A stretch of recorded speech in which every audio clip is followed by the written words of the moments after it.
Welcome, everyone, to the Union Federation podcast, where we discuss both Star Trek and the Orville here on the Fandom Podcast Network. My name is Kevin. I'll be your captain for this week's episode aboard the USS Federation, and we are discussing Star Trek Strange New Worlds and Season 3 more specifically, guys. We're really excited to bring this second to last episode here on the Union Federation, both on the Fandom Podcast Network and the BQN.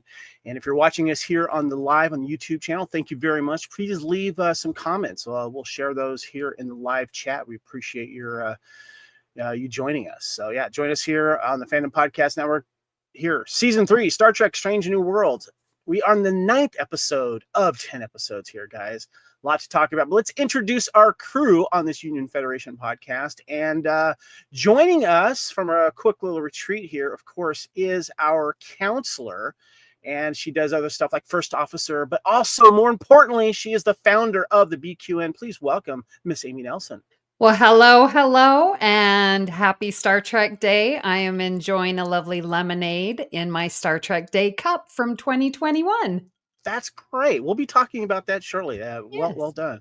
And let's also bring back the Oracle, our science officer, our very, very important Star Trek nerd that makes us all know new things because she's smart about science and stuff. Let's bring on Haley Stoner. What's up? Hey guys, happy to be here on this Star Trek Day. I'm excited. Next year is the 60th anniversary.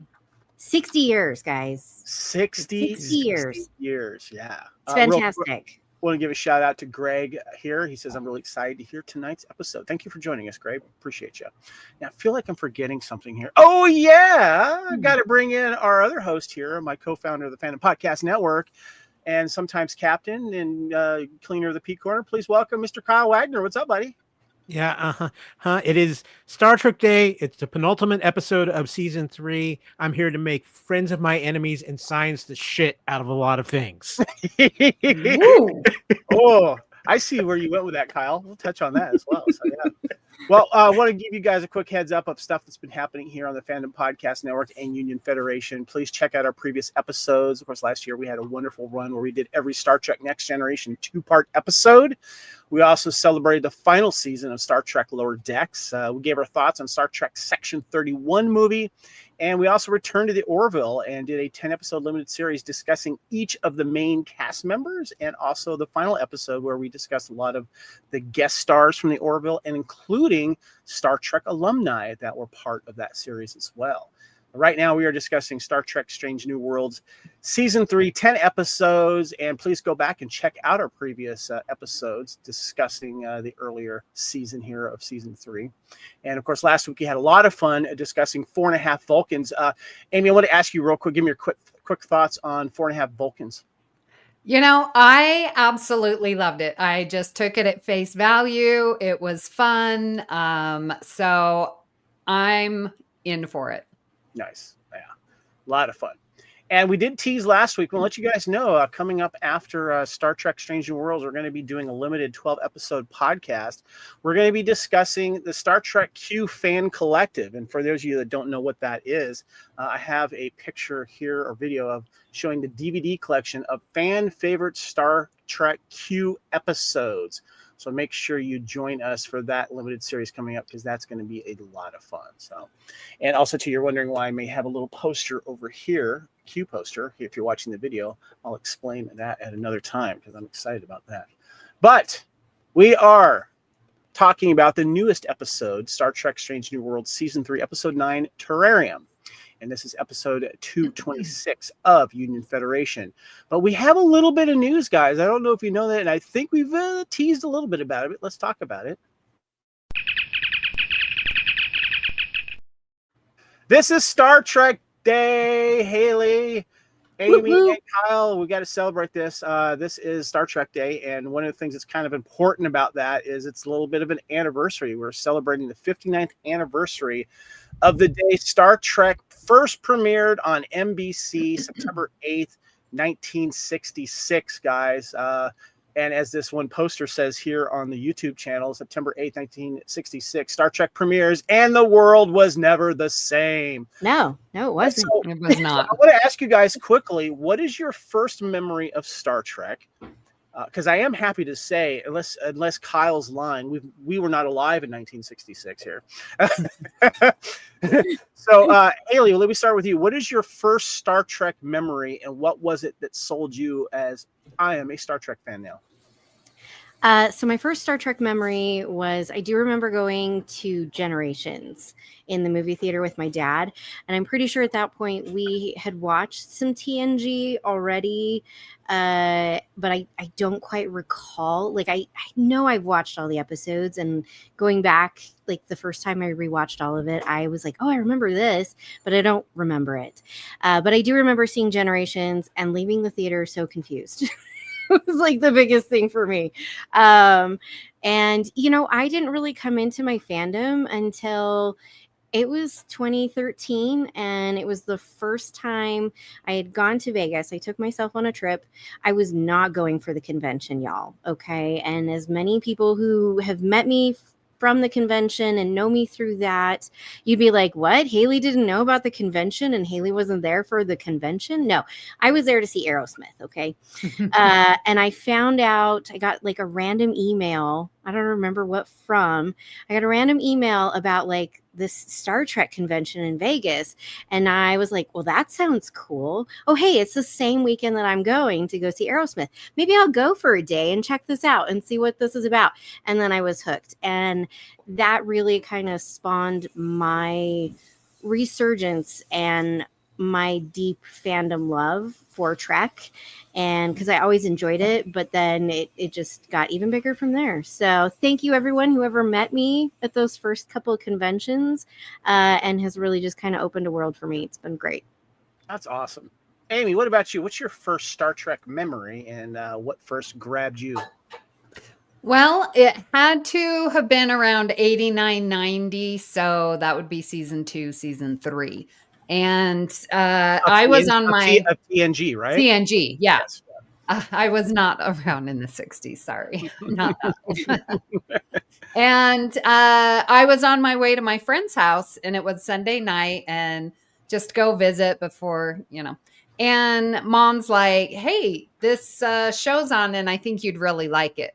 And I'm like, okay. I really don't remember what it was. I remember Riker and his uniform. It feels like a season 2 because it was the onesie one. Are you crushing on Riker back then? A little bit, yes. Okay, all right. Like, and this is interesting too because this is pre his beard. So yes. So I did end up watching it, and I didn't go to my friend's house because, by then an hour had passed. So, but I really didn't get like my fandom until the TNG came out on DVD in 2000. And that's when I was absorbing I got all the DVDs. I was at the library reading all the books. Like, I could not get enough TNG. Nice. Kyle, what is your earliest Star Trek memory, and what made you become a Star Trek fan?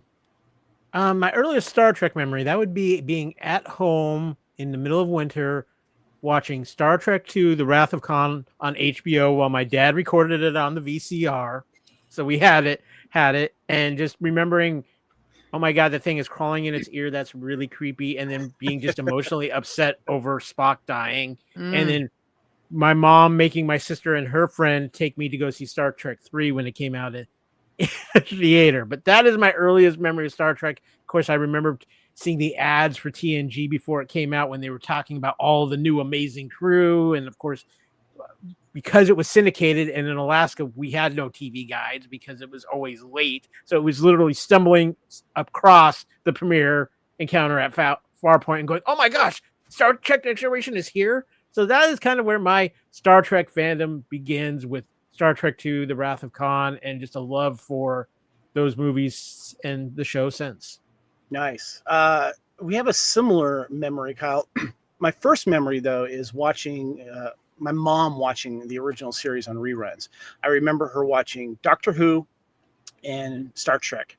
And so it was always kind of in my life when I was a kid, and I always thought it was kind of interesting. And then I remember we went to go see the original series movie, the motion picture, at the drive-in, and I fell asleep. But it You really still fall asleep, Kevin. Come on. I know, right? But it wasn't until Wrath of Khan, seeing it in the not in the theater, but at the drive-in, and I stayed awake, and I'm like, oh, okay, I see what this is about, and that's what really grabbed me. And then I ended up going, of course, to see Star Trek 3, and then I was there on day one of Star Trek: The Next Generation. I'm like, okay, you know what? This is for my generation. I'm going to be in from the very beginning, and I just been riding the wave ever since. So that's where it started for me. Well, what's interesting here, guys, too, is that next year is the big one, big anniversary, the 60th anniversary next year. So there's going to be a lot to celebrate there. And I found this on Wiki. I don't know if this is true or not. The recognition of Star Trek Day began in 2020, which was obviously a COVID year. I do remember a lot of people talking about it. I don't know if it was the first year really people were celebrating it, but I guess that was the first big year, right, Amy? Yeah, because we weren't working, and so we were watching nonstop. That was so well done. They had people coming in on Zoom and different interviewers and different panels and different groups. It was glorious. And I remember just watching on TV and like texting with all my friends, back and forth as we're going through this. It was so we were marathoning everything in 2020. Netflix was just going, God damn. Oh, geez. Everything. Yeah. Just but it was so uniting. It really made us feel connected that we were this Trek family. That's cool. Yeah. All right. Well, guys, let's go ahead and hit our first away mission.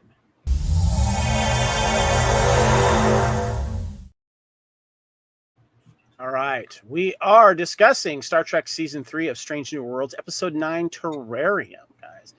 And we're going to give a little spoiler alert in case you haven't watched the episode yet. I'm sure you have, but just in case. There's your spoiler warning here. And this is the Admiral's episode log synopsis. And Amy, I was wondering if you could go ahead and read us the synopsis for Terrarium here on Union Federation. While investigating an area of gravimetric distortions, Ortegas is suddenly pulled through a wormhole and crashes on a toxic moon in orbit of a gas giant where a strange light observes her from a distance. Ortegas quickly discovers that a female Gorn pilot is also stranded, but the Gorn saves and protects Ortegas from the moon's dangers. Initially wary due to her traumatic experiences with the Gorn, Ortegas befriends the pilot and discovers that they are not so dissimilar. The two work together to find a way off the moon. At the same time, the Enterprise must soon rendezvous with the Constellation, so Uhura lies about some data to get Pike to take the ship through the wormhole in search of Ortegas. Ortegas and the Gorn ignite the moon's atmosphere, signaling the Enterprise, but La'an kills the Gorn, mistaking her for an enemy. The Metron appears to Ortegas, explaining that they had brought the two together to see if peace between humans and Gorn was possible. Because of La'an's violent reaction, the Metron erases Ortegas' memories of their meeting, planning to study the situation further in the future. Back on the ship, Ortegas mourns her new friend. All right, Amy. Well, give me your first response to Terrarium. Oh, wow. This really is an excellent episode that has great humor, great music, great ideas and thoughts and social commentary, great self-reflection, excellent dynamic and chemistry with the crew. Great, finally, Ortega's story without the brother. I really, really enjoyed this episode. That's great. All right. Haley, why don't you give us your thoughts, first reactions to this episode? When I talked last week and I mentioned, okay, can we have like a serious episode? Because we're down to the last two. This was exactly what I was looking for. And this brought that factor back to, it is dangerous what they're out there doing. These gravimetric pulses, they can't understand it. And we get this wormhole out of nowhere.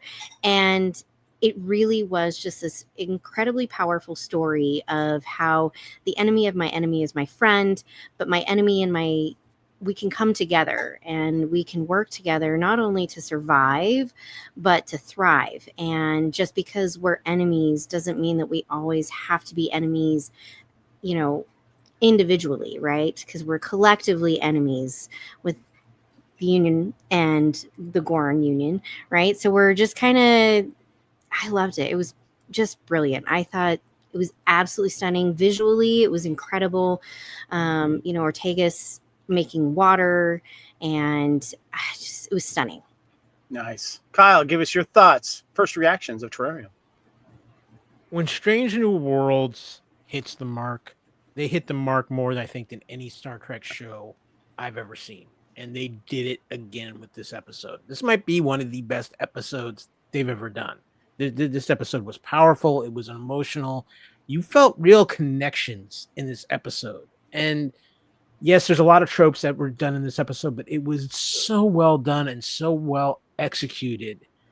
And I loved how they developed the relationship between Ortegas and the Gorn, even with the communication aspects and the limited of that. The natural understanding that they developed of each other, I thought was so well done. I think that just across the board, even things on the ship with Uhura and Uhura doing what she did to help find Ortegas and just everything across the board. This is Strange New Worlds at its best. And this episode is right up there within the 3 seasons. Is probably in the top 5 episodes they've done. Good points, guys. Well done. Yeah, I'm glad we got a good Ortegas episode. I was wondering where we were going with her, especially with what we saw, how she was affected by the Gorn.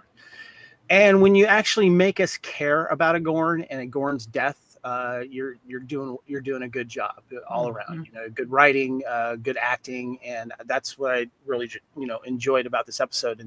And of course, this episode falls into some Star Trek tropes and movie tropes about landing on a planet and you're having to work with your enemy to survive. And we've seen that before. We'll discuss that a little bit later. And I thought this was a good interpretation of that. I love it when Star Trek does tropes on itself, I guess you could say, with stuff we've learned before. And I have no problem with that if it's done well, and this was done well. I did want to mention, too, one of my observations with this. And for those of you, do you know what poop potatoes are, by the way? Yeah, Kevin, let me just say this. I will take the poop potatoes over the menu items that were selected for this episode of Star Trek Strange New Worlds. So there was a scene where Ortega says, I've made water. And a movie that I think I actually watching a lot during that 2020 year. I love this movie more and more every time I watch it. And that, of course, is The Martian, starring Matt Damon and Jessica Chastain, where an astronaut becomes stranded on Mars after his team assumes he's dead. And he must rely on his ingenuity and find a way to signal to Earth and that he's alive and can still survive a potential rescue. So he's on he's on Mars for like years, like 5-something years. And there's a famous line where he says, I have to science the shit out of this in order to survive. And what he does is he learns out how to cultivate potatoes using his own manure, basically. And that's where the poop potatoes come in. And a lot of people had fun with memes, including some of these here. Like someone put like a Martian DVD in front of the potato section, of the produce section of a store there, and says, goes to Mars and uses human feces as fertilizer. How do you like those potatoes?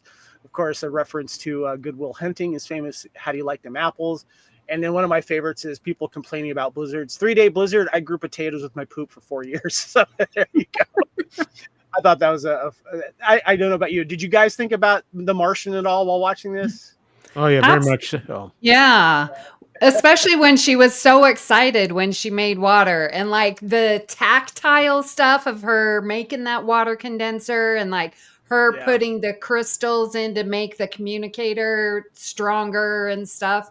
So that tactileness, and just really took me back to The Martian. Shout out to Joel in the chat. Says, hello, everyone. Welcome to the chat. Appreciate you, Joe. Yeah, give us your thoughts on this episode in the chat here. We'll share and talk about that. Appreciate you guys joining us. All right, guys. Well, let's go ahead and get into a little bit of Star Trek trivia. We like Star Trek trivia around here, so let's go and do that.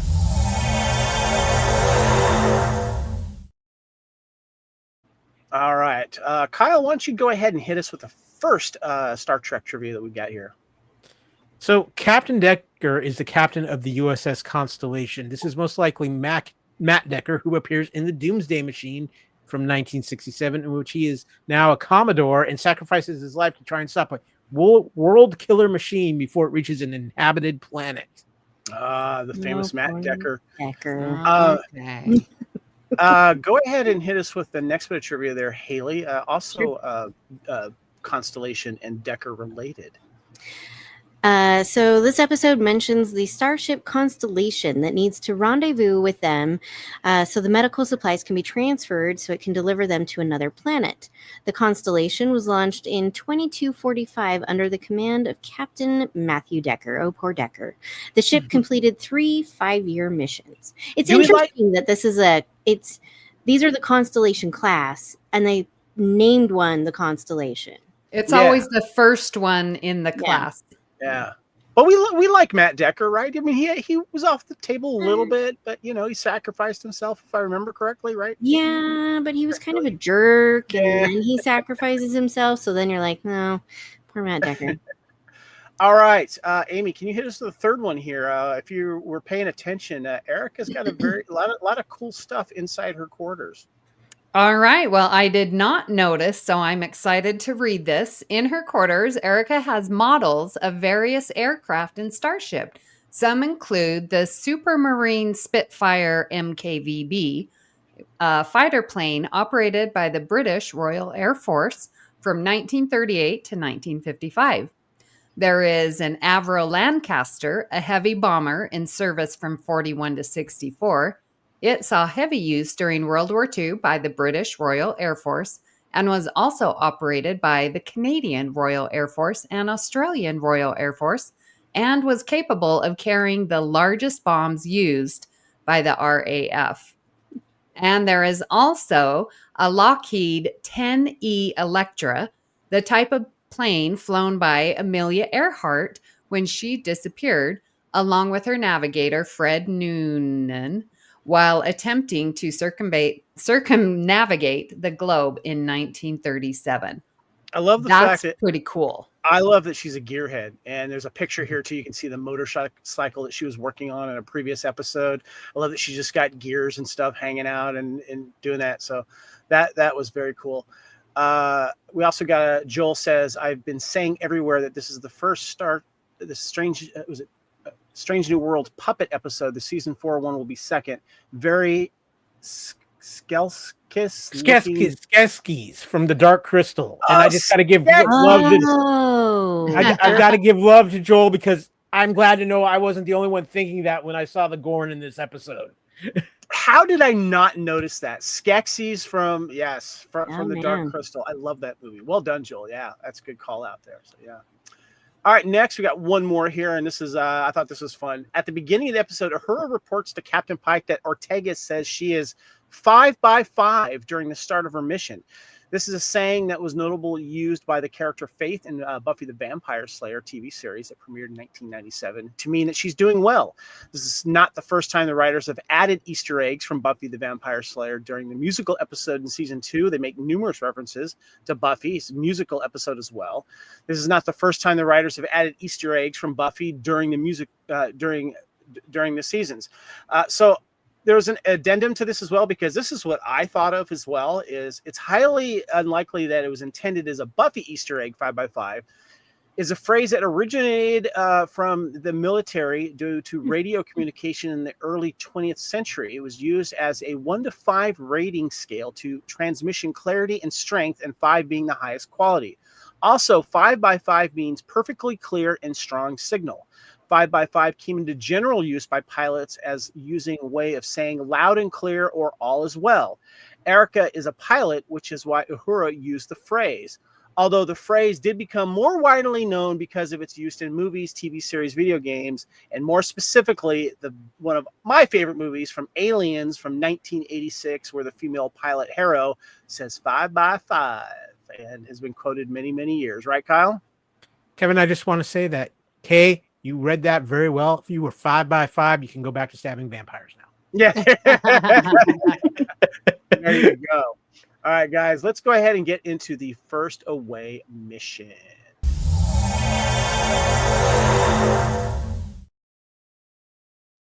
All right, we got some fun stuff to talk about here on Star Trek Strange New World, Season 3, Episode 9, Terrarium. This is Episode 226 of Union Federation, discussing Star Trek Strange New Worlds. And we are talking about Terrarium here, guys. And I, of course, want to give a shout out to the people I always like to pull fun article topics from here. And, of course, we have blog trekcore.com. Regarding this episode, Star Trek Strange New World serves up the Ortegas episode that fans have been asking for in a classic marooned on an alien planet episode that finally gives me the Gorn story I wanted. Terrarium begins the road of doing what Star Trek does best, deconstructing the monster that the Gorn have been made out to be over the last 3 seasons, and tell a beautiful story of 2 enemies finding common ground in difficult circumstances. Terrarium, or maybe as we should call it, Arena Part 1, is a great accompaniment to the original and still pinnacle Gorn episode Arena. And just like the TOS episode rested on the strength of William Shatner's performance, Terrarium mirrors that by resting largely on the back of a strikingly nuanced performance from Melissa Navia and her most standout episode to date. Quote, Terrarium explodes that in a course of 1 episode and adds a depth and nuance to the Gorn depiction that has been sorely lacking. This episode effectively creates a bond between Ortegas and the Gorn pilot, and is so meaningful that it gets to be Ortegas' story given the trauma that she has been experiencing all season over her experience with the Gorn in the season premiere. So my question to you guys is, and Amy, we'll start with you here, your thoughts on Melissa's performance as Ortegas in this episode, and what Star Trek does best in deconstructing the monster that is the Gorn. Give me your thoughts. Yeah, I was so grateful for this episode. And because we have had all this time of being afraid of the Gorn and knowing nothing. And it's very infuriating because as civilized people, we would like to communicate. We want to try to understand. That is what we should be doing, not destroying, but building. And so to have so many episodes of just hating the Gorn, like TNG, like there was a law about the Borg, and then we finally got our Hugh moment of getting to know one of them one-on-one. And I feel like this is our moment where we are learning about the Gorn, just as we did the Borg. And rewatching it, in preparation for tonight's podcast, when Ortegas invites the Gorn to come home because she knows the broken Gorns, you blow up your ship, you don't return. And she invites, come with my people. You can teach them what you've taught me. And then knowing the outcome, I was in tears like that. And for her to take on that responsibility, you will be under my wing. You will be my responsibility. That's what she's saying. And to go from hatred enemy to you're my little one now is a huge transformation that can happen when put in the right circumstances, because when you boil it down, survival is where it comes to. And if we can just do that as a society, as a people in our lives, find the common ground. And she just did it wonderful with this puppet that's clicking and purring, It was brilliant what she did. Well, I want to keep you on the screen here, Amy, because what we learn about this episode too is that the Gorn is also female. And I just want to give a shout out to your awesome t-shirt that you're wearing. Can you describe it? Yes, so I am wearing my Women of Star Trek shirt. Yes, because women pilots. Yeah, That was yeah. yes. I noticed that. It's a great shirt. I love that. That's awesome. Kyle, what you got? Well, first of all, because Amy brought up something, and there's a nitpick. It's my one nitpick about this episode. But first, I just want to say Melissa's performance in this episode was phenomenal. I had said a couple weeks ago that it felt like they'd forgotten her storyline, and I'm so glad that they finally got to it, and it was how they handled it was amazing. But this is the one little nitpick I have with this episode is that she knows how her crew is going to react, and how when she comes out, and I understand there's an excitement for being rescued, but doesn't say something about don't react. I know how you want to react. Don't react before the Gorn comes out, especially when she sees it's Luan there. That was the one thing that I really felt like that might have been a little out of the moment. I understand exactly why they did it. The emotional impact was absolutely huge, but I kind of wish they would have kept the Gorn alive, because I would have loved to have seen a follow-up with that particular Gorn.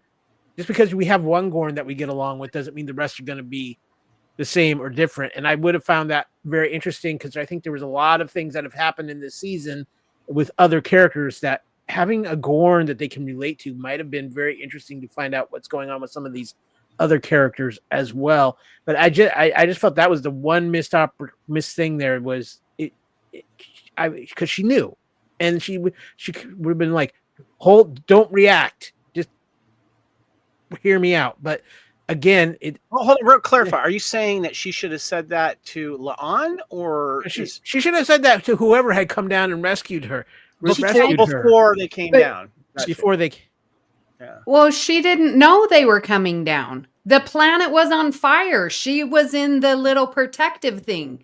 Mhm. And so when they beam down, she's falling over, and the Gorn comes out. She's like on the ground trying to get up, and La'an reacts. Like, there was no way that she knew that they were coming down. Mm-hmm. Yeah, it was definitely gut-wrenching to see that particular scene. Haley, your thoughts on the performance of Melissa and deconstructing the Gorn monster? Yeah, I loved this episode as well. I think this was a great moment to have Ortegas be able to work through the rest of the things, because sometimes we can't necessarily work through a trauma and get over something that's going to trigger us unless that trigger, that cause of a trauma is there. And they call it exposure therapy. And it can be really great in some instances, and some instances not. But I think in this, it works so well, and her character does such a great job. At first, she's like, great, now I'm stranded on this moon all by myself, and I've got to find water and food. And I love her talking herself through her process of like, hey, what do I do? Go back to the roots of my training in Starfleet. And I really loved that, because, so many times we see our characters that get stranded and they just, suddenly like it's not explained, and they're not trying to make themselves remember what to do, because those are the things you're going to forget when this happens. You're going to forget the little basic things, and you're going to overstep because you're just going to focus on trying to get rescued. And so I loved that aspect of this. Yeah. And then when she goes out, I immediately was like, she's going to encounter Gorn. And again, I go nothing into these episodes. I don't want to know, but I felt that.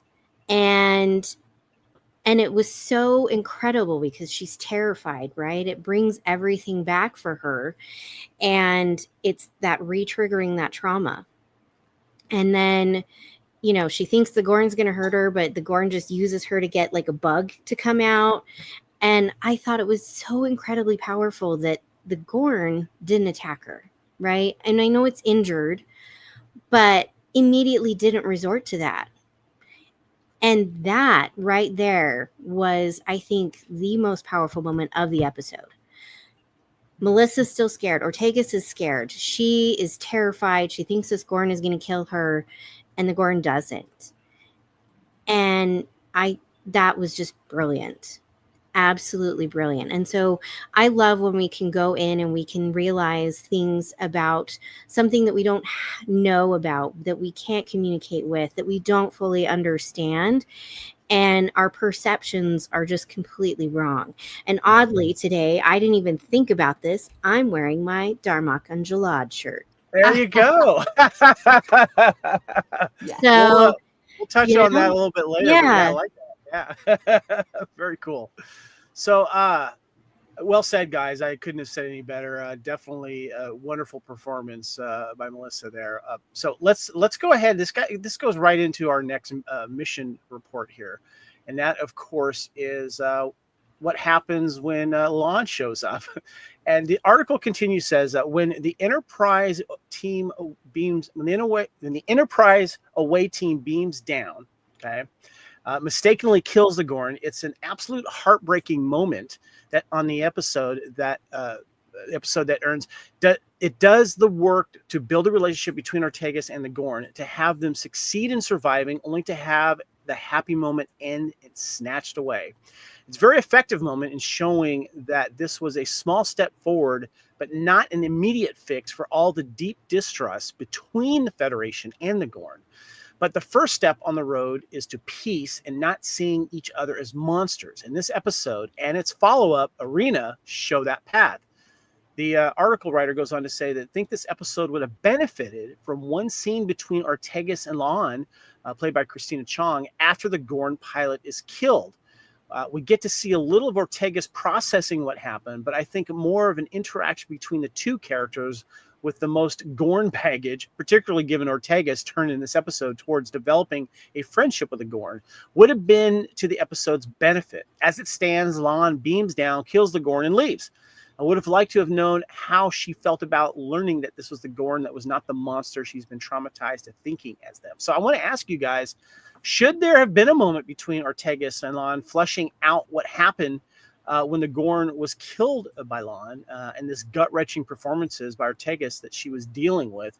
Kyle, I'm going to go right back to you on this. What say you on this? I don't think there should have been one in this episode. I think it would have been too much, and it would have wrapped up too much in a neat little bow for this episode. This is something that needs to be revisited. Whether it's next season, maybe there's a mission with Ortegas and Luan together on it, and it comes up. This is one of those things to where I'm glad we got the moment of Ortegas, especially with Uhura and her trying to say, get her to, how does she make peace with Luan? But the fact that they didn't wrap this up and leaving this hanging, I think is actually a great storytelling decision, because this gives them something to come back to. And I think it's very important they do come back to it, because you are talking about the two, especially in Luan's case, her instinct at this point is to open fire on a Gorn the minute she sees one. And that's an important point with all of this. And I just really think this is something, even if it's next episode in the finale, revisit it later. Do not force it all into this one episode, because I think if you have that confrontation in this episode, it takes away some of the emotional weight of the death of the Gorn. And I think letting that linger and kind of letting that have a bit of a burn to it is not a bad idea. You just changed my mind on something, Kyle. Well said. Amy, what about you? What do you think? Should we have gotten an extra scene there between these two? Yeah, I agree with Kyle. It shouldn't have, because it's small enough that she's going to come to term. La'an is her friend. La'an didn't have that experience. It's easy enough to justify it away and for her to get over it. However, ... I think it's going to come down to a life and death situation.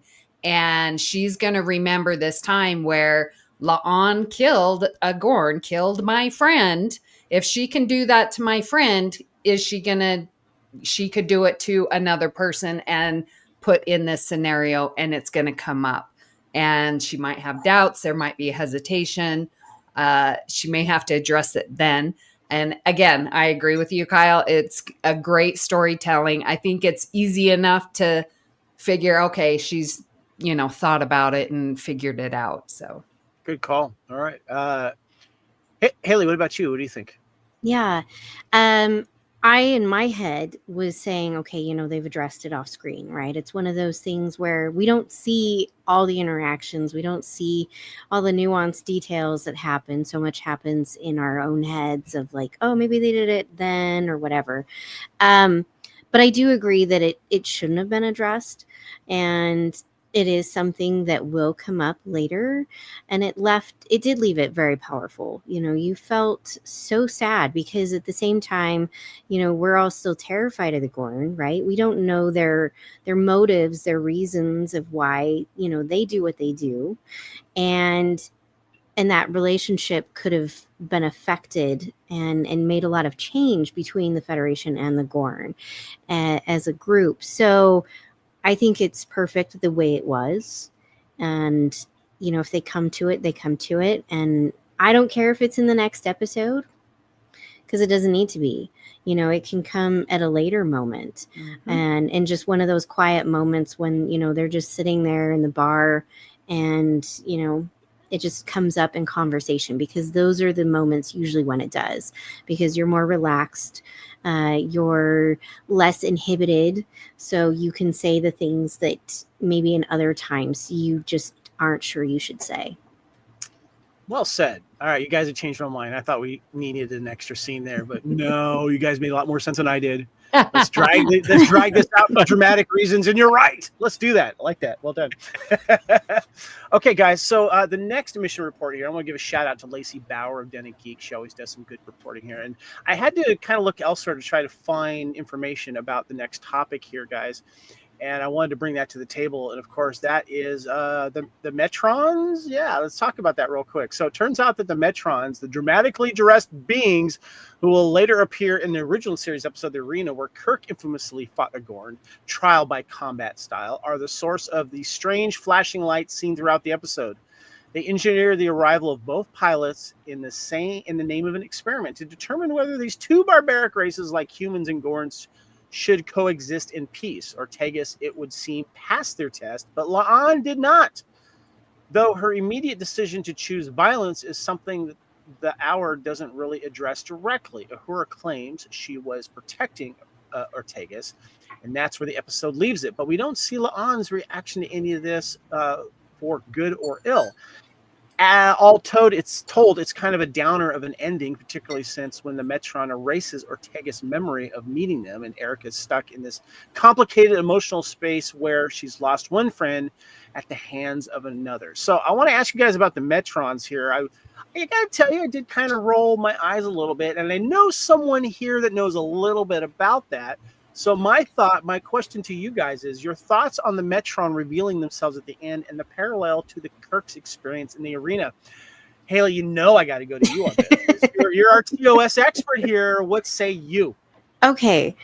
I can see where some people will be like, ugh, really? But at the same time, it makes so much sense. And I think it was well done because, again, we don't see the Metrons in Arena until the end, right? Till almost the end of the episode. And so they're kind of like the Q in a way, right? They're not jokesters and pranksters like the Q, but they're these all-powerful beings that can draw people and other alien races together to see how they would interact. Because again, you kind of picture them like they're watching from wherever, and they've obviously seen the encounters of the Federation and the Gorn and what's been going on and transpiring. And it gives this lens of like, people say that Earth is, a science experiment on some little alien's shelf, right? And they're watching us. I thought it was brilliant because, again, can we work together? Can these two different species who are current enemies coexist? And we know that that's possible. We have this problem. We're not currently friends with the Klingons, and eventually we're friends with the Klingons. And we pull in all these other races, all these other planets and species together when originally we're fighting with them. And it's all based on, can we find that common ground? And sometimes it takes an outside source to help us find that common ground because we can't see past our nose to find it ourselves. And so, yes, Some people might not like it, but I thought it was brilliant. I love that he erased only her memory of meeting them, right? So she's the only one. No one else knows, because then it leaves it completely Arena untouched. It would make sense why they didn't know about this and why they didn't know about the Gorn. And I love that setup that we've had with the Gorn being put in hibernation. And now we have this episode where we encounter the Metrons. It's completely blank slate. So Arena is not touched at all. So you can't be mad at that. It was fantastic. That's a good point there. I want to give a shout out to Joel in the chat again. It says, I love that the Metrons were here. It explains all the weirdness that happened. They caused the wormhole, the shuttle falling in the hole, the big bugs, and the atmosphere being breathable. So, yeah, good point. Amy, give me your thoughts about the Metrons being brought to the table here. Well, following Haley, I'm just saying, well, I sort of figured we might be talking about him. So after my rewatch, I went and did a speed watch of just the Metrons. So whenever they were on TOS, and they were on quite a bit. And now I know about the Metrons. This is pretty darn exciting. I love the redoing of the Metrons, like the look, I loved the voice, how it was fluctuating from like android mechanical to human to male to female. Like it was seamless. So it's like, who are these Metrons? It was really cool. And I think it was perfect to tie it into Arena. I love that they came and that we get our own little Q, another type of Q Trillane being in TOS. Gotcha. All right. Kyle, what about you? Metrons. I am going, it's Star Trek Day. We're almost the end of the season. I'm going in a totally different direction because I have a brainstorm while we were actually recording this podcast. So it was after Haley laid all of her knowledge, right? Is that what it was? It was there, but Haley contributed to it. I'm calling copyright right now. So all you other Star Trek writers and stuff like that, what if I could give you the ultimate Star Trek crossover that could pull from any Star Trek character at any period of time throughout Star Trek history, as I give you Q versus Metron, the Continuum War. Now, hold on. Are you challenging that against Q versus Spock? I mean, that would be a good one there because we've seen that. No. It is Q versus the Metron, and Starfleet throughout time gets pulled into this, which allows for us to use any character in the history of Star Trek and involve them in. That's an interesting showdown. By the way, anyone else when they first saw the Metron at the end of this episode think it was Ethan Peck bald? I'm just throwing that out there. Just me. I was a little confused. I'll just say this. But then, looking into it and reading, I'm like, okay, I see what they're doing here.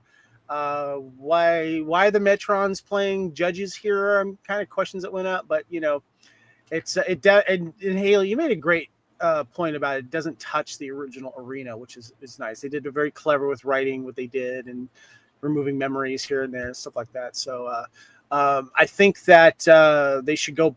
I don't know which Metron looks better, this one or the original one. I mean, the new one Arena kind of looks like a Greek type of god, or maybe someone that stabbed Caesar. I don't know. Just saying. You, Kevin.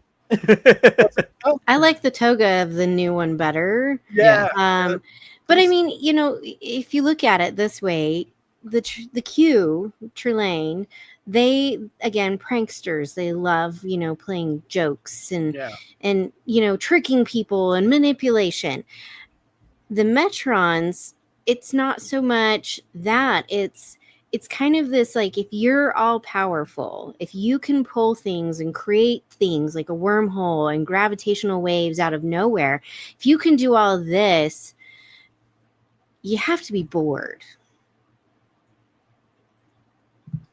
What else are you going to do but have two people come and interact? And granted, yes, that seems really silly and ridiculous, but at the same time, you're trying to get two people to understand each other. And what does Star Trek teach us over and over and over? Two people need to come together and understand each other. And sometimes we it need to come takes together. an omnipotent being to step in and say, hey, so Joel says the Arena Metron actor turns up as an engineer in TNG. I don't know which episode that is. Since TNG fans we have here on the panel, we would like to know which episode that was. So please do. All right. So the final mission report I want to bring to the table here, guys. Here it goes. Joel says Caroline Berry was her name. Cool. Awesome. Thanks for chatting with us, Joel. Appreciate your participation. Keep it up. Love it. So the next mission report I have here, also, if you guys have the general discussion would bring out, but I did want to bring this up, is another article on blog Trek Core says the power of the performances both on the Moon and on the Enterprise is almost enough to overpower the criticism that this episode is fairly painting by numbers as a, quote, away team crash lands on an alien planet episode. It's got the obvious TOS Arena parallels, but the quote, we have an urgent mission we can't delay vibe are straight out of the TOS, the Galileo 7. And the quote, we're enemies, but we need to work together to survive parallels with TNG's The Enemy. And the quote, we don't speak each other's language, but need to survive together. And quote, the only one of us walking away from this is from the classic TNG episode Darmok. So I want to give you guys just thoughts on the away team members crash lands on an alien planet and or must fight or team up with their foe trope comparisons. And what is your favorite episode with these tropes was your favorite? And Kyle, I'm going to start with you. That's a tough one because they're also good. Could it be Star Trek Insurrection, actually? Because I always thought, they were kind of, you have Picard switching sides a little bit, going against Starfleet. They weren't necessarily enemies, but they weren't exactly in the best interest of Starfleet. And he hooks up with the hot babe down there too. Yeah. But I've always just loved how Picard carried himself in that film, and I think that's one of my favorites. All right. Amy, what about you? Which one of your favorite got to team up with the so-called enemy and you become friends and all that kind of stuff? Which one's one of your favorites? Well, the point where Ortegas was putting the ground up crystals on the Gorn's leg, I paused it and looked at my roommate and I'm like, so does this look familiar to you in anything? And he's like, yeah, the one with Geordi and the Romulan. I'm like, yes, that's exactly the enemy. The episode, the enemy. Yes, the enemy. So that one was an obvious recollection to me. So, gotcha. How do you compare that to Darmok? Well, speaking of Haley, you got the Darmok T-shirt on there, and of course, we love the Darmok memes. I love sharing those. If you know, you know. What about you, Haley? You might be tipping your hat here, but which one's your favorite of these? I got to work with my enemy trope episodes or movies. So out of these ones, the enemy is my favorite. Yeah. When people ask me why I like Geordi and why Geordi is my favorite from TNG, I bring this episode up, and it is just absolutely fantastic. You have these two people and they're immensely injured, and Geordi even more so because he can't see, his visor's not working. So it is truly incredible. And the fact that, we never really come to terms with the Romulans. And it's absolutely brilliant. Well, they're kind of jerky McJerks, I mean, yeah. So, well, and I'm glad Kyle hit me up before we were both sharing that brain when he's like, dude, you got to bring up a certain movie that is the ultimate working with my enemy. And celebrating its 40th anniversary this year, guys, of course, is the classic Enemy Mine movie. Came out in 1985, stars Dennis Quaid and Louis Gossett Jr. During a long space war, the lives of two wounded enemies become dependent on their ability to forgive and to trust. Directed by Wolfgang Peterson. And the poster says enemies because they were taught to be, allies because they had to be, brothers because they dared to be. Great movie, Kyle. Oh, I love this movie. Chills right now just thinking about it, actually. Yeah. I mean, Lou Gossett Jr. was such a method actor at this point. He literally developed the whole alien language for his character for this movie. And this is a phenomenal movie. If you are a science fiction fan and you have not seen this because you're of a certain age, go find this movie. It's out there. It's a great Dennis Quaid performance. Lou Gossett Jr. is in it. And from now on, I will be referring to Kevin as Zummies for the rest of this podcast. you know. Yeah, that's worth a rewatch. So before we get into your cast or guest star MVP, did anyone else want to bring anything else up on the show? Or we got it all covered, I guess. Okay. Well, let's go ahead and get into the next Star Trek mission report here. And this is where we like to highlight our guest, who is your guest MVP, or as Amy might say, my least person that I want to see. That's an inside joke if you've seen the previous episode. So let me know what you guys think.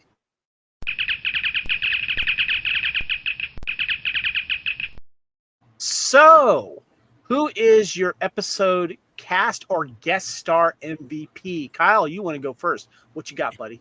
Well, I think the unanimous choice and obvious choice is obviously Melissa. She was phenomenal in this. But I actually, because of that, I'm actually going to also recognize Celia Rose Gooding as Uhura in this episode. She was so good. Being that friend, not giving up, fudging the numbers. And I love that. I love Pike's like, yeah, I knew what you did, but it's all good.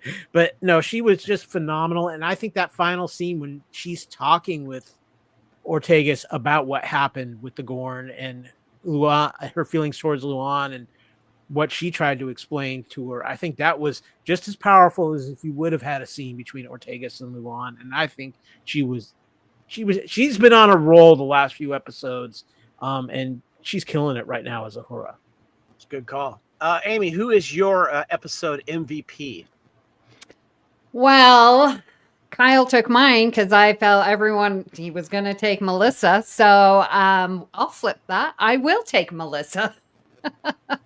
And I will say her timing with her comebacks, her one-liners, absolutely makes her endearing and lovable. And, the way that she's even interacting with the Gorn, it's like she's talking to another human being that's not a Gorn by the end. And it's not a puppet. It's not a bunch of makeup. This is this female pilot that she has made a connection with. She just did an amazing job. I loved seeing, I can't even remember how many episodes it was, but when she looked in the... it was the premiere. It was the premiere. Yeah, right. Yeah, from the fight with the Gorn. Yeah, so episode 1, and we saw the reflection, and it's like, and it's been dropped off until now. And so it's just been played very, we got a little crumbs of it. But this really was her shining moment. And Joel says, Uhura making a mistake by changing those numbers was a great character moment. And he has another comment here. I'm going to wait in a second because I like what he says. But Haley, what say you? Who is your MVP cast member or guest star? So my MVP, and I'm going to throw in another possible category this time, is a duo. It is because I was originally going to go with the Gorn, but I'm giving it to the Gorn and Ortegas. Nice. Because they both, the Gorn has been there obviously for a bit longer. And that decision to just not attack and kill Ortegas right from the start. She could have, and she didn't. And you have to wonder, Ortegas basically makes it a translator, but it can only say yes or no. And so you're left wondering what was the thought process that this Gorn pilot had, seeing Ortegas, seeing a human, seeing something that, they are enemies, and to not do that instinct is huge. Fantastic. But then you have Ortegas and fighting that fear that she has had with, what she went through, and then teaching the Gorn pilot to play chess, and then they're playing the Gorn's game together, and this connection and this openness to both of them to connect, even though they can't fully understand each other. It's just brilliant. Well done. So well done. they're both my MVPs.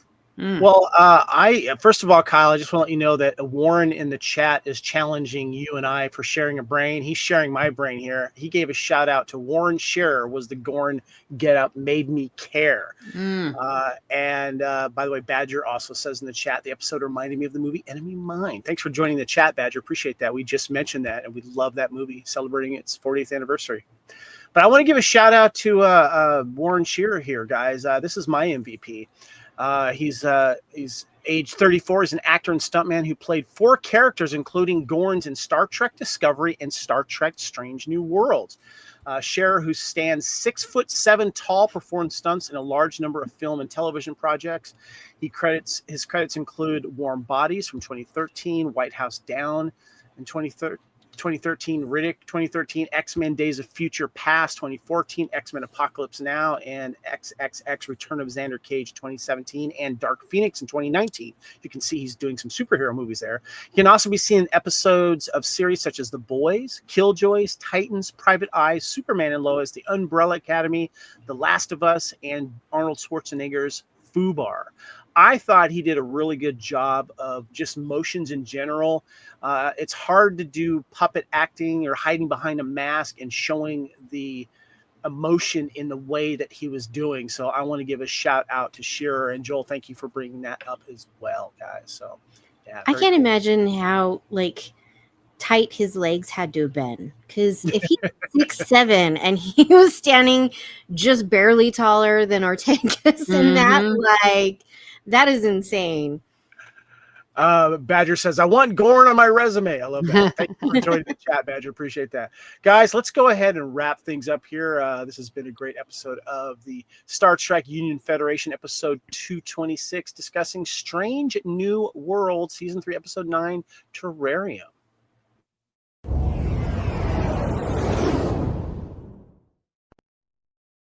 All right, give us your final thoughts on this episode. Start with you, Haley. I think this episode just reminds us all that we need to communicate, and we need to find just that one common thread that intertwines all of us.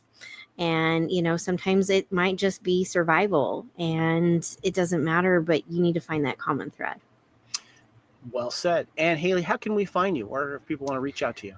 Yeah, you can find me. I'm in our group on Facebook, so you can find me there. I'm not there very often, but you can also find me on Blue Sky and Instagram at Trekkie01D. Great. Yes, you are lurking in our Union Federation Facebook group, where we celebrate both Star Trek and the Orville. All right, Amy, give us your final thoughts, and how can we reach you? Yeah, great episode, full of all the feels, the funny, the drama, the character development, the introduction finally to the Gorn. So many good things in this. And I do want to just give a quick shout out to the music. TOS music is very difficult for me. That's one of the reasons why I have a hard time watching TOS.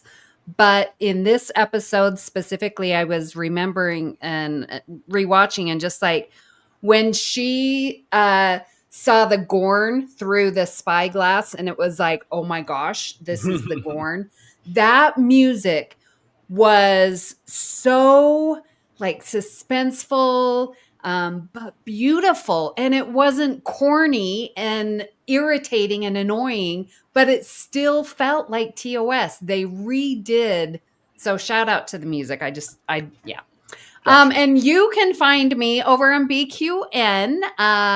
We have a Discord server. We also have a Facebook group there.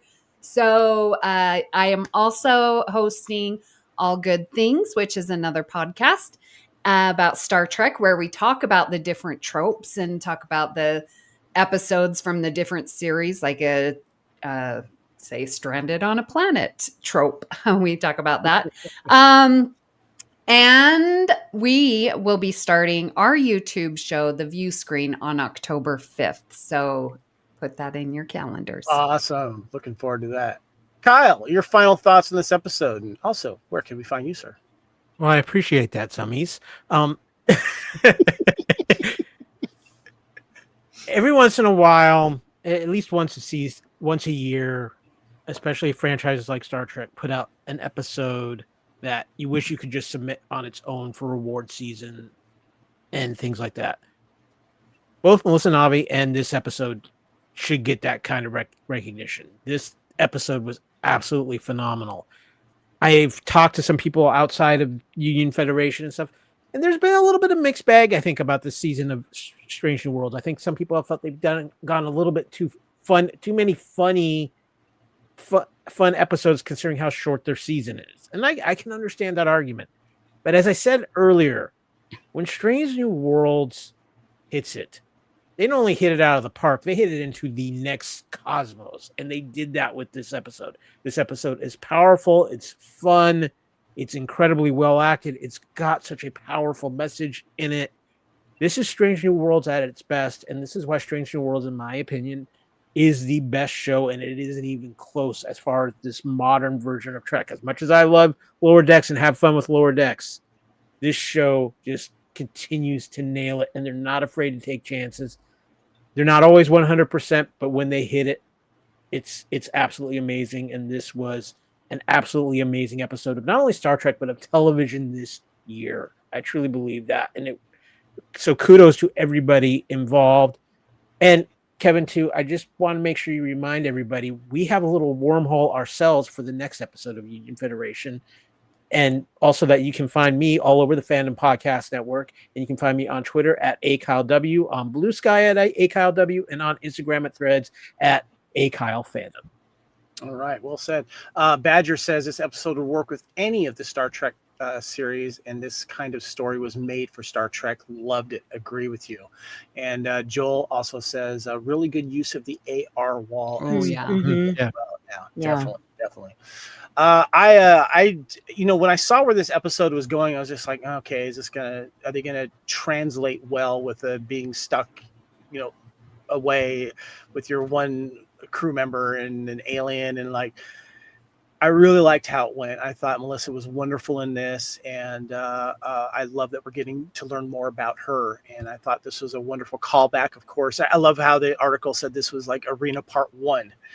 Or like a Arena prequel, and I thought that was great. Nice ties to that as well. So, my name is Kevin. You can find me on the at all the socials at Spartan_Phoenix, including Blue Sky at Spartan Phoenix, and of course you can find Union Federation podcast on X, Instagram, and of course on Facebook. Make sure you join our Union Federation Facebook group. We appreciate your guys' speed there, and also give us a shout out on TeePublic. Search Fandom Podcast Network Union Federation. You get your Union Federation apparel there, including that red shirt if you want. You can get in other colors too, but anyway, you can get other cool stuff there. So anyway, guys, thank you so much, Kyle, Haley, Amy, appreciate it. And also thank you, Badger, Joel, and everyone else that has been enjoying us here on the Fandom Podcast Network. And we want to let you guys know that the final episode, we're actually going to be recording this on Tuesday night.